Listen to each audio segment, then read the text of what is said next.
जैसे पिछली कक्षा में आपको बताया गया था कि किस तरह से जो वैक्स सिक्रेटिंग ग्लैंड हैं, जैसे इसमें हमने आपको बताया था कि there are a very fine hair and wax secreting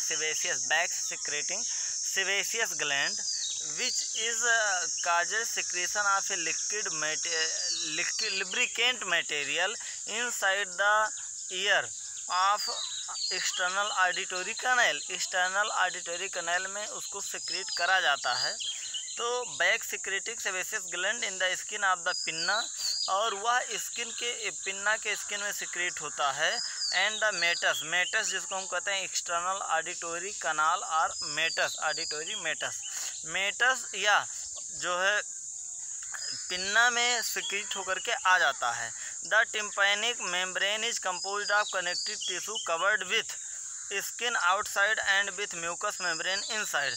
वह स्किन के बाहर और स्किन के अंदर जो म्यूकस सिक्रेटिंग मेम्ब्रेन पाई जाती है उसके द्वारा उसका सिक्रेशन करा जाता है।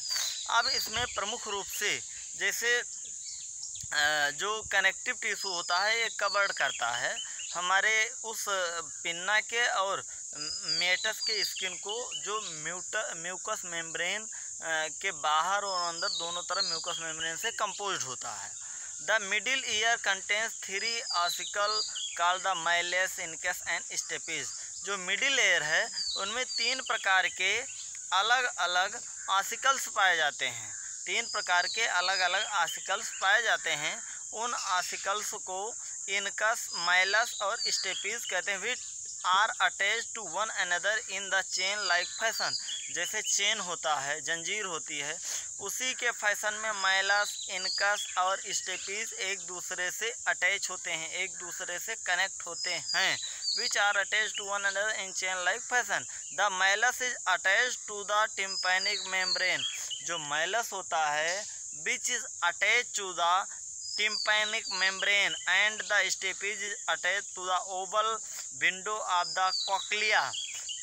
ओवल अंडे आकृति का जो विंडो पाया जाता है, जो स्टेपीज होता है। जैसे माइलस आपको बताया गया है टिम्पैनिक मेम्ब्रेन से अटैच होता है। फिगर भेज दिया गया है, फिगर को आप देखेंगे, समझेंगे तो आपके सीधा सीधा समझ में आएगा कि किस तरह से जो माइलस होता है वह जो है किस तरह से जुड़ा हुआ होता है। माइलस के अलावा जो स्टेपीज होता है वह oval window of the cochlea. Malleus जो मिडिल लेयर है 3 पार्ट में, माइलस, इनकस और स्टेपीज 3 हिस्से में बटा हुआ होता है। जो माइलस होता है वह जुड़ा हुआ होता है टिम्पैनिक मेम्ब्रेन से, अटैच्ड विथ टिम्पैनिक मेम्ब्रेन। जो स्टेपीज होते हैं attach to the oval window of the cochlea, cochlea के ओवल विंडो से अटैच्ड होता है।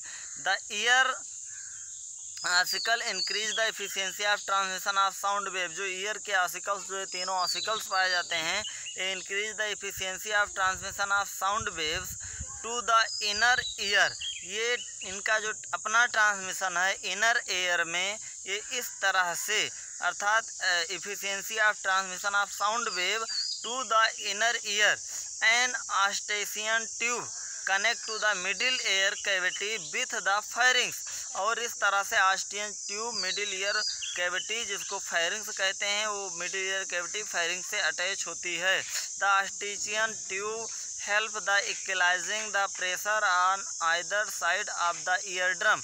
और ऑस्टेशियन ट्यूब जो पाया जाता है फिगर में आप देख सकते हैं जो कि फायरिंग्स से कनेक्ट होता है, यह प्रेशर को इक्वलाइज, दोनों साइड के ईयर ड्रम पर प्रेशर को इक्वलाइज करने का कार्य करता है। And third is one the fluid filled inner air. जैसे पहला एक्सटर्नल हो गया और फिर मिडिल एयर हो गया।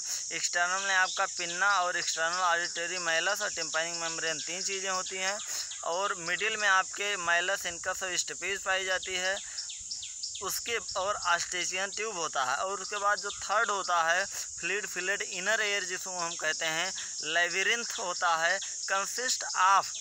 Labyrinth consist of 2 parts, the bony and the membranous. Labyrinth ये बोनी होता है, हड्डी का बना हुआ होता है लेबिरिंथ, और मेम्ब्रेनस स्ट्रक्चर होता है। The bony labyrinth is a series of channels, और वह चैनलों का एक जो है पूरा का पूरा सीरीज होता है। Inside these channels lies the membranous labyrinth which is surrounded by a fluid called perilymph. और इस तरह से जो bony labyrinth is a series of the channels का एक सीरीज होता है। Inside these channels lies the membranous labyrinth, और इसके अंदर जो चैनल्स होते हैं lies the membrane labyrinth which is surrounded by a fluid called the perilymph. एक फ्लूइड से सराउंडेड होता है जिसको पेरीलिम्फ नाम से जाना जाता है। The membrane labyrinth is filled with the fluid called the endolymph. और पेरीलिम्फ जो होता है, जो लेबिरिंथ होता है वह पेरीलिम्फ से चारों तरफ से ढका हुआ होता है। इसके ऊपर एक फ्लूइड फिल्ड मेम्ब्रेन पाई जाती है जिसको इंडोलिम्फ कहा जाता है। The coiled portion of the labyrinth is called the cochlea. और लेबिरिंथ की जो कॉइल्ड पोर्शन होती है उसको कॉक्लिया नाम से